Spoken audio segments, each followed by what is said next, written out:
بزرگان ملت، برادران اسلام، میرے عزیز دوستوں، بزرگوں اور بھائیوں، آج کی نشست سے اسلامی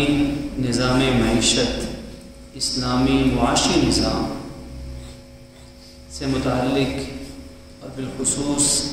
مسئلہ سود سے متعلق کچھ بنیادی معروضات آپ کی خدمت میں عرض کی جائیں گی۔ اللہ رب العزت ہمیں صحیح بات قرآن و حدیث کے مطابق کرنے کی، سننے کی، سمجھنے کی توفیق بھی عطا فرمائے، اور اس کے ساتھ ساتھ خصوصی دعا بھی یہ فرمائے کہ اللہ رب العزت ہمارے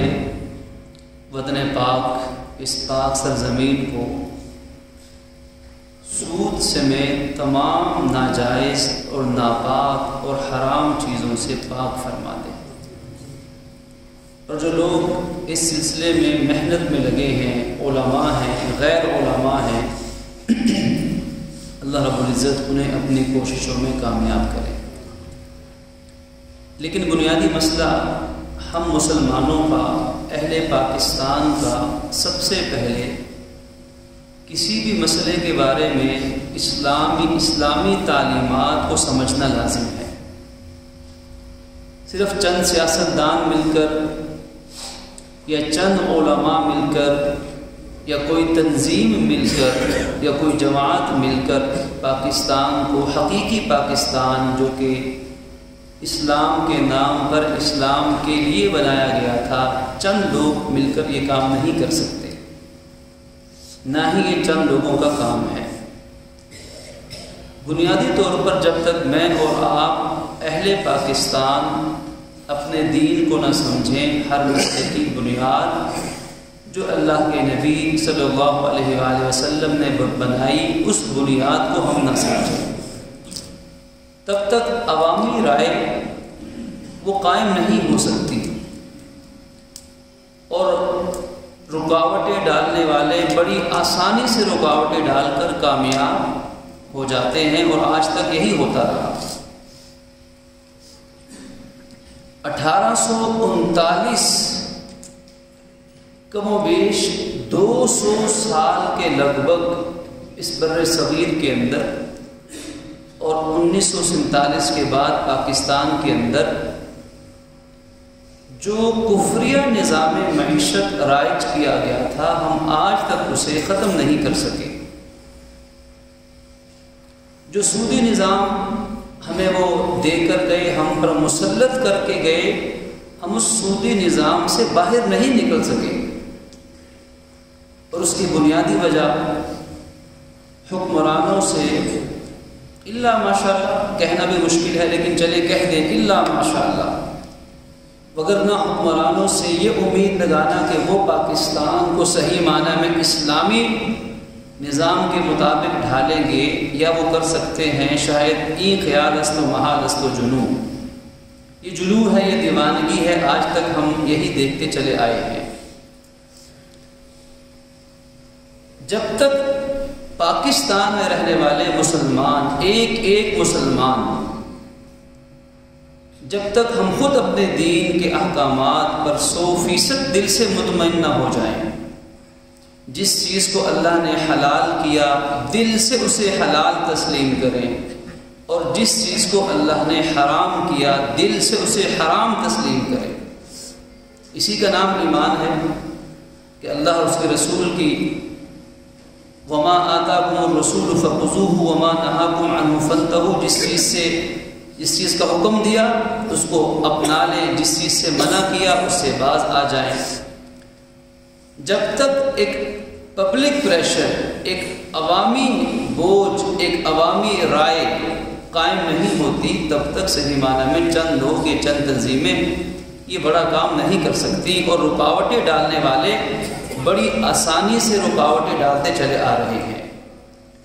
اور جو ڈوبتے کو تنکے کا سہارا ہوتا ہے، اگر دیکھا جائے تو عقلی طور پر اور دلیل کے طور پر ان کے پاس وہ تنکے کا سہارا بھی نہیں،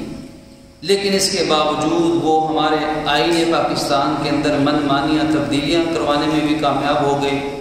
اور ہوتے رہتے ہیں۔ اپنی مرضی کی شکیں، اپنی مرضی کے آرٹیکلز بنوا لیتے ہیں، اور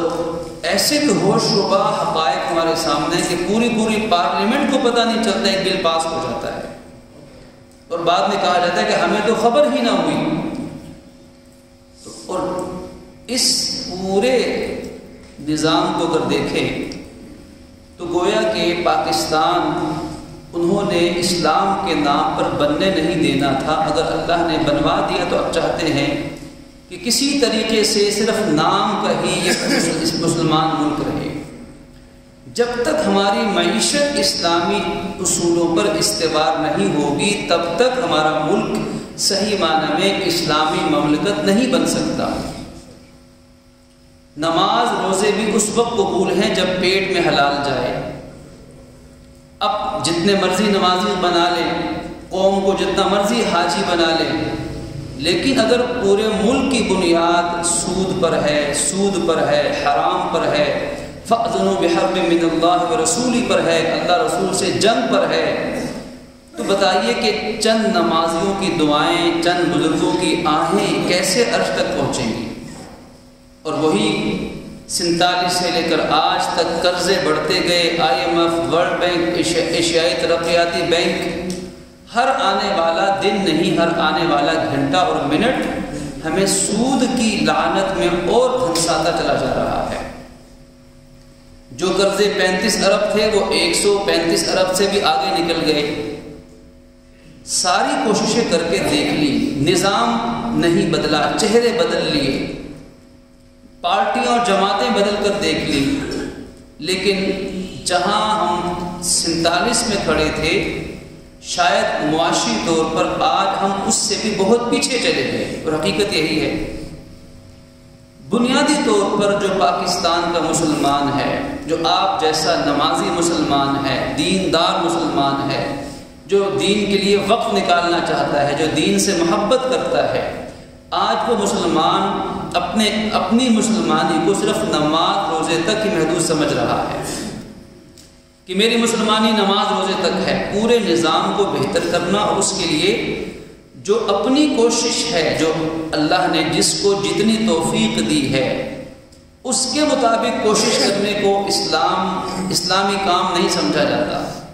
اجتماعی طور پر الا ماشاء اللہ بہت سے صحیح مسلمان دین کو سمجھنے والے اس ملک کی بنیادوں میں اسلام کی خاطر گرے ہوئے خون کو پہچانتے ہیں، وہ زندگیاں لگا رہے ہیں، لیکن مجموعی طور پر قومی سطح پر بحیثیت قوم کے، بحیثیت امت کے، ہم ظاہر ہے آج افسوس سے یہ حقیقت ماننی پڑتی ہے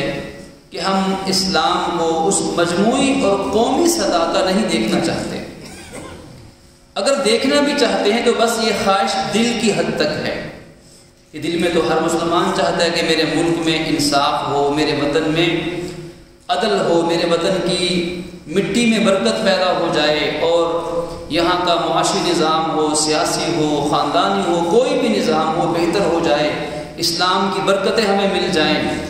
نظام زکوٰۃ کی برکت ملے، کوئی غریب، کوئی فقیر، کوئی محتاج نہ رہے، کوئی ڈکیتی چوری، کوئی ظلم زیادتی، کوئی چھینا چھپٹی نہ ہو۔ یہ خواہش تو سب کی ہے، لیکن اس خواہش کی تکمیل کے لیے جو عملی کوشش کا نظام اللہ نے ہمیں عطا فرمایا، اس کی طرف بڑھنے کے لیے قومی ذہنیت تیار نہیں ہے۔ نتیجہ یہ ہے کہ ہم اسلامی معاشی نظام سے اور دور چلے گئے، جو کہ ہمارے اور کسی بھی ملک مملکت کی ریڑھ کی ہڈی کی حیثیت رکھتا ہے۔ جب تک ریڑھ کی ہڈی مضبوط نہیں ہوگی، درست نہیں ہوگی، تب تک انسانی زندگی اور انسانی وجود وہ مفلوج رہے گا، وہ اپاہج ہے۔ اس کی خواہش تو ہے، بستر پہ پڑا ہے انسانی آج مسلمانی معاشرہ، لیکن خواہش سے زیادہ عملی تکمیل کے لیے ہمیں سب سے پہلے اللہ رسول کے بتائے ہوئے نظام کو خود سمجھنا ہوگا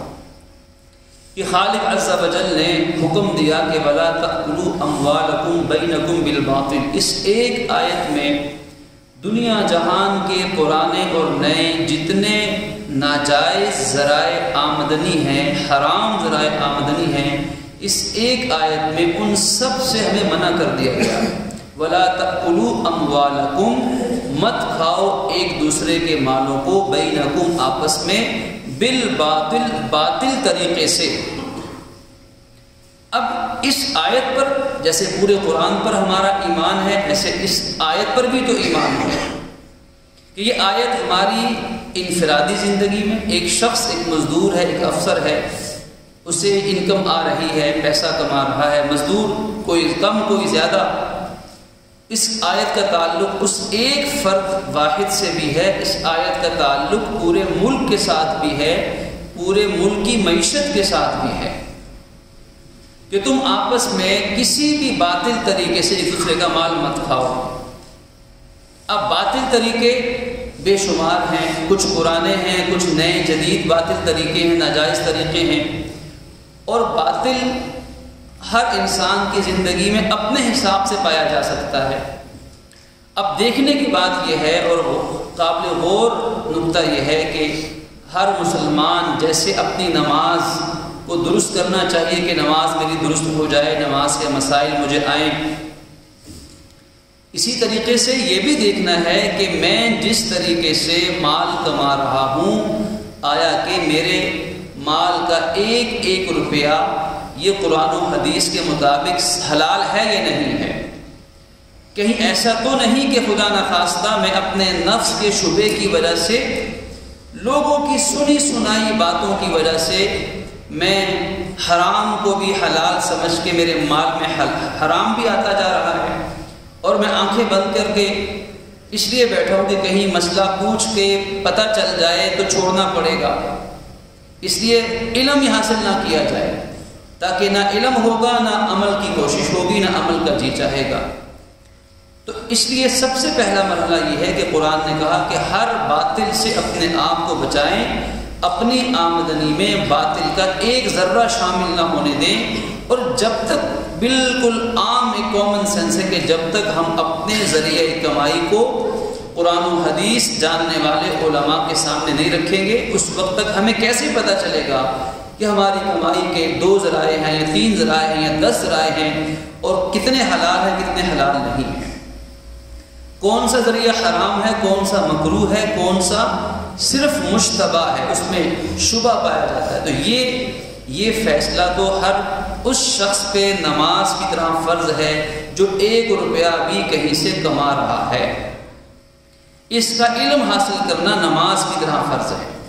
اور اس مسئلے میں امت میں کسی عالم کا اختلاف نہیں، یہ ایسی متفق علیہ بات ہے کہ تمام دنیا کے علماء ہمیشہ اس بات پہ کو مکمل اتفاق ہے کہ جو کما رہا ہے، جو چاہے ملازمت ہے، کاروبار ہے یا کچھ بھی ہے،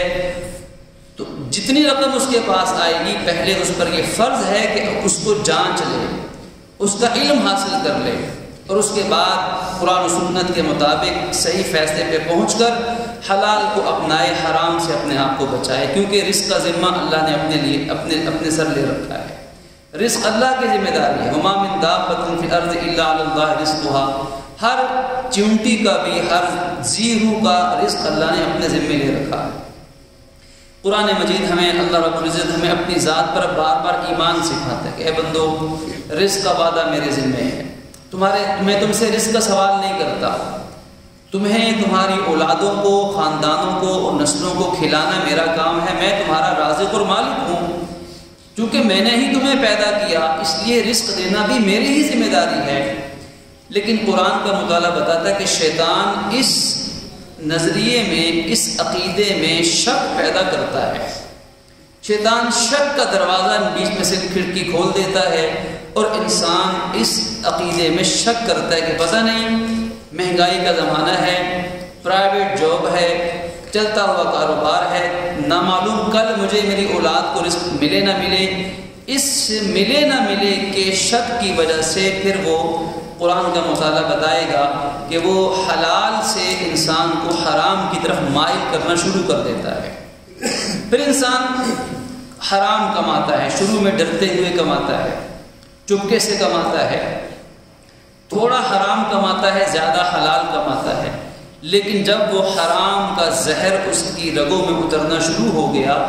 تو ایک نشے کی مانند جیسے ایک عام صحت مند انسان ایک نشئی انسان کو، ایک نشے میں پڑے ہوئے، نشے کے اندر مست ایک نالی کے اندر پڑے ایک انسان سے، اس کے اس عمل سے نفرت کرتا ہے اور عبرت پکڑتا ہے کہ یہ بھی تو مجھ جیسا انسان تھا، لیکن نشے نے، ان ڈرگز نے، ان بری چیزوں نے اس شخص کی عقل اتنی خراب کر دی کہ ہر وقت نشے میں پڑا رہتا ہے اور گندگی، بدبو، مکھیاں، جراثیم اس پہ مسلط، لیکن اس انسان کو نہ پرواہ ہے، نہ نکلنے کی کوشش کرتا ہے۔ تو جیسے ایک صحت مند پاک انسان اس شخص کی حالت پہ ترس کھاتا ہے، عبرت پکڑتا ہے، تو شروع میں بھی حلال کے اندر تھوڑی حرام کی آمیزش کرنے والا شروع میں حرام سے نفرت کرتا ہے، لیکن جیسے جیسے وہ حرام اور ناجائز پیسہ اور وہ چیزیں اس کے جسم میں خون بن کے دوڑنا شروع کر دیتی ہیں، تو ایک وقت آتا ہے کہ حرام کی نفرت دل سے نکل جاتی ہے اور دل پہ مہر لگ جاتی ہے، معاذ اللہ ثم معاذ اللہ۔ پہلے وہ شرم سے چھپا کے حرام لیتا تھا، پھر وہ اس حرام کو اپنا حق سمجھتا ہے کہ یہ میرا حق ہے، مجھے ملنا چاہیے، اور پہلے وہ ڈرتا تھا، اب وہ دلیر ہے حرام کمانے پر، اس لیے کہ اس نے اپنے اس مرحلے کو سوچا نہیں تھا کہ جو حلال سے اس کو حرام پہ شفٹ کر رہا تھا، وہ بیچ کا ایک مرحلہ تھا جس میں شیطان اس کو سبز باغ دکھاتا رہا، جھوٹی پٹیاں پڑھاتا رہا، اس کی نگاہوں سے قبر اور آخرت کا سوال ختم کرتا رہا، کہ اللہ کے نبی کا سچا فرمان تھا کہ روز قیامت کوئی آدم کی اولاد میں سے کوئی انسان اس وقت تک اس کے پاؤں قیامت کے میدان سے نہیں اٹھیں گے جب تک وہ 5 سوالوں کا جواب نہیں دے گا۔ ان 5 سوالوں میں سے ایک سوال یہ ہوگا کہ بتا مال کہاں سے کمایا، اور دوسرا سوال مال کہاں لگایا، کہ بتاؤ حلال کا ایک ایک پائی کا حساب ہے، اور ایک ایک پائی کا حساب جب تک وہ نہیں دے گا حلال و حرام کا، تب تک اس کے پاؤں میدان محشر سے اٹھ نہیں سکیں گے۔ اب یہ سوال مجھ سے بھی ہونا ہے، ہم سب سے ہونا ہے، مردوں سے زیادہ ہونا ہے، کیونکہ اسلام نے کمائی اور معیشت کی ذمہ داری مرد کے کندھوں پہ ڈالی ہے، تو یہ سوال اس کا جواب دینا پڑے گا۔ دنیا میں تو احتساب کے ادارے کا پوچھے یا نہ پوچھے، لیکن خالق کائنات کو پوچھے گا، جس کے پاس رزق کی تقسیم ہے۔ اور اللہ کے نبی کا فرمان کیسے غلط ہو سکتا ہے کہ جب آپ فرما دیں کہ کوئی کسی کے قدم نہیں اٹھ پائیں گے، تو اس سوال کے جواب کی ہم نے کتنی تیاری کی ہے، اس کا حساب آج ہی لگانا ہم پر لازم ہے، اس لیے کہ موت کے وقت کہانی ختم۔ موت کے وقت سب سے بڑا مسئلہ مالی معاملات کا انسان کے سر پہ پڑتا ہے۔ نماز قضا ہے، اللہ اس نے نیت کر لی، قضا کرنا شروع کر دی، اللہ پاک ہو سکتا ہے انشاءاللہ معاف فرمانے جو رہ جائیں گی۔ روزے قضا ہو گئے تھے، اس نے شروع کر دیے، کبھی رکھے کبھی چھوٹ گیا، تو انشاءاللہ امید ہے کہ یہ اگر قضا کرتا رہا اور زندگی نے وفا نہ کی تو اللہ باقی معاف کر دے گا۔ حج بدل بھی کروایا جا سکتا ہے، لیکن مالی معاملات میں جو زندگی میں گڑبڑ کی ہوگی، جو حلال کو حرام بنایا، حرام کو حلال بنایا، جو رشوت، جو سود خوری، جو دھوکہ دہی، جو چال بازی، مکر و فریب سے، ناجائز حرام طریقوں سے جو مال کمایا ہوگا، یہ سارا نقصان جس کی تلافی ممکن نہیں، موت کے وقت سب سے بڑا مسئلہ انسان کے لیے بن جاتا ہے، اور مرنے کے بعد بھی، قبر میں بھی اور حشر میں بھی یہ گلے کی ہڈی انسان کی کبھی نکلتی نہیں ہے۔ اس لیے عقل مندی انسان کی، مرد کی یہ ہے، جو مرد کی مردانگی کی ہے کہ اللہ نے اسی لیے مرد کو کمائی کا ذمہ دار بنایا۔ عورت سے زندگی میں کسی مقام پر، وہ ماں ہے، بیٹی ہے، بہو ہے، بیوی ہے، کسی مرتبے پر، کسی مقام پر عورت کے کسی روپ میں شریعت نے کبھی اس سے 1 روپے کا مطالبہ بھی نہیں کیا۔ معیشت کے اندر 100% ذمہ داری مردوں کی ہے۔ اگر کوئی مسلمان خاتون پردے میں رہ کر، اپنے حدود کے اندر رہ کر اگر وہ حلال رزق کا انتظام کرے تو کوئی برائی نہیں ہے، جائز ہے۔ جیسے مرد مالک بنے گا ایسے عورت بھی مالک بنے گی، لیکن اصل نظام مرد کے سپرد کیا گیا تاکہ انسان، مرد، وہ اپنے دل کو قابو میں رکھے، وہ جلدی جذباتی نہ ہو، وہ ڈرے نہ، وہ گھبرائے نہ، شیطان کے ان وسوسوں کے اندر آئے نہ کہ پتہ نہیں رزق کیسے ملے گا، کل کو ملے نہ ملے، تو اپنے دل کو مضبوط کرنا اور اپنے معاملات کو درست کرنا اور باطل سے اپنے آپ کو بچانا، حرام سے، لقمہ حرام سے، اور وہ حرام پیسہ چاہے وہ غذا کے طور پر استعمال ہو، چاہے لباس کے طور پر ہو، چاہے گاڑی پہ لگ جائے، چاہے گھر بن جائے، چاہے اس حرام پیسے سے گھر کا کوئی ٹوائلٹ بنا دیا جائے، واش روم بنا دیا جائے، ہے تو وہ بھی حرام۔ کئی لوگ سمجھتے ہیں کہ یہ حرام پیسہ ہم اس سے گھر کا واش روم بنوائیں گے تو کیا اس سے حرام حلال ہو جائے گا؟ وہ چیز تو استعمال ہو گئی، وہ حرام تو استعمال ہو گیا اور وہ گلے میں پھنس گیا، اب اس کا جواب انسان کو دینا پڑے گا۔ اس لیے ہمیں اس سوال کے جواب کی تیاری کے لیے اپنے تھوڑے سے وقت کو نکال کر ہمیں سوچنا ہے، غور و فکر کرنا ہے۔ اور وہ بچے جو ابھی چھوٹے ہیں، جن بچوں نے کل کو بڑے ہو کر معیشت کی باغ دور سنبھالنی ہے، ماں باپ کا فرض ہے، تعلیمی اداروں کا فرض ہے کہ ان بچوں کے اندر ابھی سے حلال و حرام کی تمیز پیدا کی جائے، ابھی سے انہیں بتایا جائے کہ حرام کتنا برا، نقصان دہ، اور حلال کتنا اہم ہے۔ ان کا ایمان مضبوط کیا جائے، ان کو اس قابل بنایا جائے معاشرے میں کہ وہ اس قابل ہو جائیں کہ ان کی توجہ حرام کی طرف جائے ہی نہ، وہ معاشی طور پر اتنے مضبوط، معیشت بھی ان کی مضبوط ہو، تعلیم ایسی ہو یا کاروبار ایسا ہو کہ وہ بچے معیشت میں ایسے مضبوط ہو کہ حرام کی طرف ان کی توجہ نہ جائے، اور خدا نخواستہ اگر کبھی غربت تنگی آ جائے تو ایمان اتنا مضبوط ہو کہ غربت کے باوجود وہ بچے کل کو بڑے ہو کر حرام کی طرف دیکھے بنا، اس کا سوچے بنا۔ تو پھر کہیں جا کر ہمارے معاشرے میں اور ہمارے اس وطن پاکستان کے اندر ہمیں حلال کی برکتیں مجموعی طور پہ نصیب ہو سکتی ہیں۔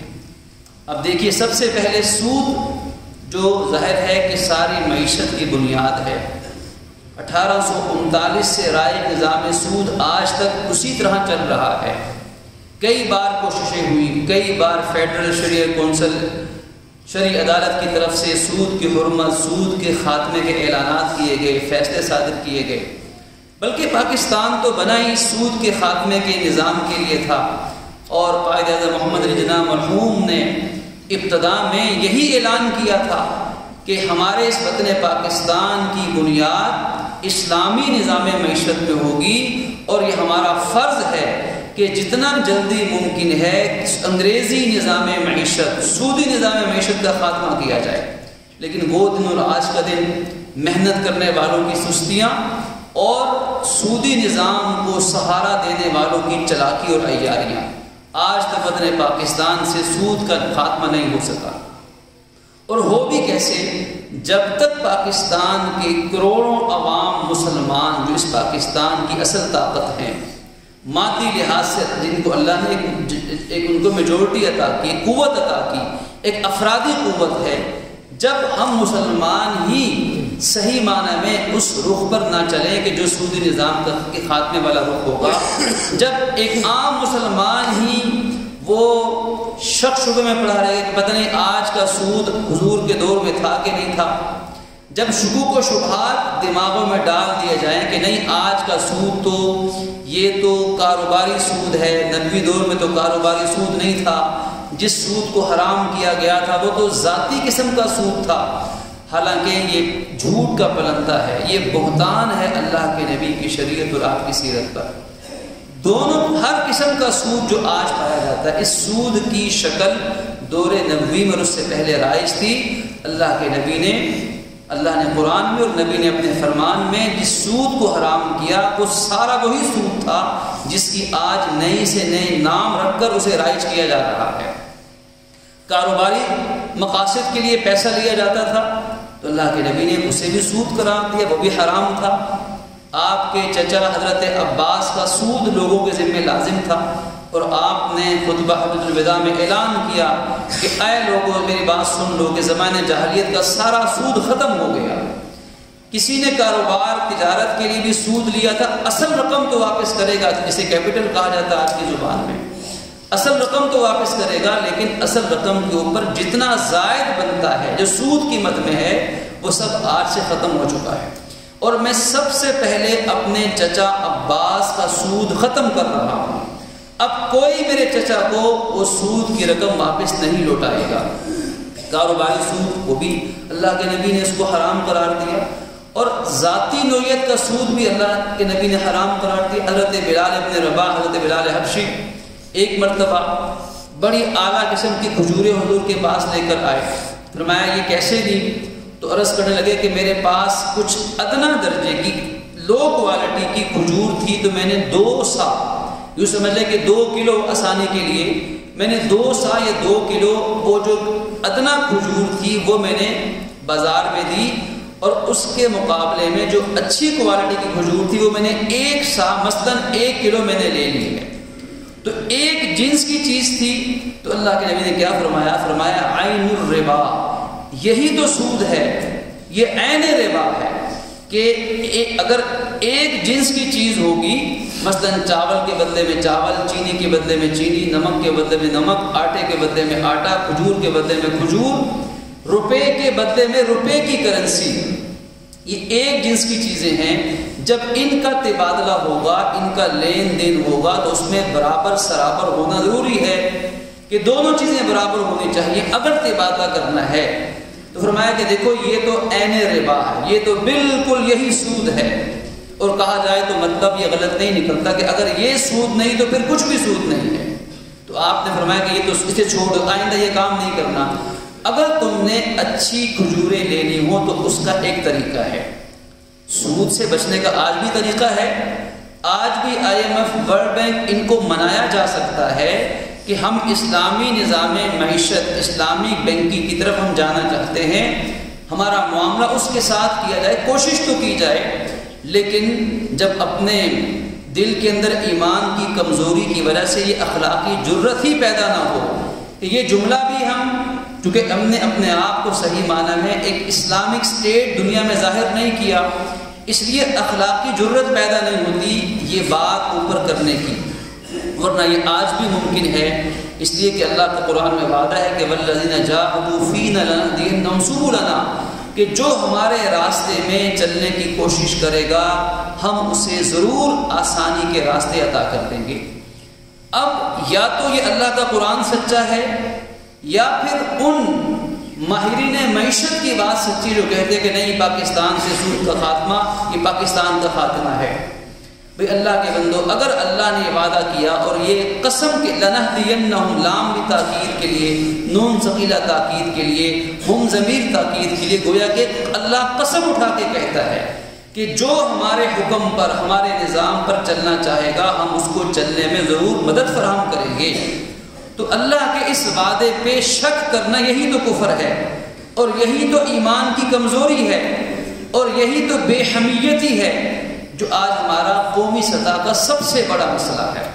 تمام مسئلوں کی بنیاد ہے کہ اللہ کے وعدے پہ شک کر جانا، شیطان دل میں وسوسے ڈالتا ہے۔ تو اللہ کے نبی نے حل دیا،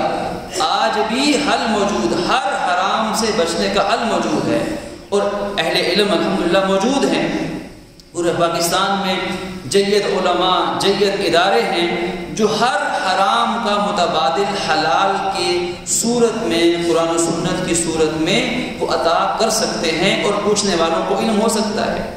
اللہ کے نبی نے بھی صرف حرام نہیں کہا، حرام کہہ کے بات ختم نہیں کی، بلکہ اس حرام کا حل بھی بتایا، بڑا آسان سا حل۔ فرمایا کہ دیکھو کبھی ایسا کرنا تو اس کا طریقہ یہ کہ پہلے وہ جو 2 کلو یا 2 سا جو لو کوالٹی کی کھجور ہے، پہلے اس کھجور کو بازار میں بیچ دو۔ مثلا تم نے 2 سا کھجور دے کر 1 سا لی تھی، فرض کریں کہ 2 سا کھجور وہ لو کوالٹی کی کھجور وہ 1000 روپے کی بن گئی، 500 کلو 1000 روپے، اس کھجور کو بازار میں بیچ دو۔ اب 1000 آ گیا، اب اس 1000 روپے کی اچھی قسم کی کھجور خرید لو۔ کھجور کا کھجور سے تبادلہ ہوگا تو برابری شرط ہوگی، لیکن کھجور بیچ کر نفع لے لیا، اب اس کے پاس جو پیسے آئے ان پیسوں کی وہ چاہے کھجور خرید لے اور اعلیٰ قسم کی کھجور خرید لے۔ تو یہ 2 الگ الگ معاملے ہو گئے۔ اب اس میں سے سود نکل گیا، اب پہلا معاملہ تجارت کا تھا، تجارت سنت انبیاء ہے، اس میں بھی برکت ہوگی۔ دوسرا معاملہ اس نے سود سے بچنے کے لیے کیا۔ اللہ سود سے بچنے کی کوشش کرنے والی قوم کو کبھی تنہا نہیں چھوڑ سکتا۔ یہ کتنی بڑی ناسمجھی ہے، اللہ رب العزت کی کتنی بڑی ناقدری ہے۔ وما قدر اللہ حق قدری، اس کا شکوہ اللہ نے قرآن میں کیا کہ تم اللہ کی قدر نہیں پہچان سکے۔ یہ اللہ رب العزت کی ناقدری ہے کہ اللہ اپنے راہ میں چلنے والوں کو کیا تنہا چھوڑ دے گا؟ اگر آج حکومت نے یہ اعلان کیا اور اللہ اس اعلان کو پورا کرنے کی توفیق بھی عطا کرے کہ ہم سود کے بارے میں حکومتی ریٹ واپس لیتے ہیں، اب چند بینک جو رہ گئے جو آخری سہارا ہے، اللہ کرے کہ ہم مسلمان دینی حمیت کا مظاہرہ کریں اور کوئی ایسا نظام بنائیں کہ وہ چند پرائیویٹ بینک بھی اپنے ریٹ کو واپس لیں اور صحیح معنی میں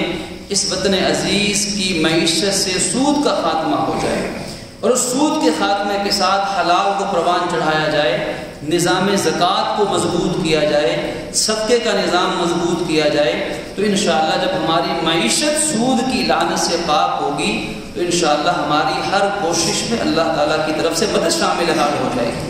اس لیے کہ اگر ایک قوم حرام پہ پل رہی ہے اور ساتھ نمازیں پڑھ کے دعا بھی مانگتی ہے تو ظاہر ہے کہ ایک فرد بھی ایسا کرے تو اللہ کے نبی فرماتے ہیں کہ ایک شخص جو رو رو کے دعا مانگتا ہے، پراگندہ حالت ہے، اور یا اللہ میری دعا قبول کر لے، فرمایا کہ اس کا کھانا حرام کا، پینا حرام کا، اوڑھنا حرام کا، فَأَنَّا يُسْتَجَابُ لَهُ، بتاؤ اس کی دعا کیسے قبول ہو سکتی ہے؟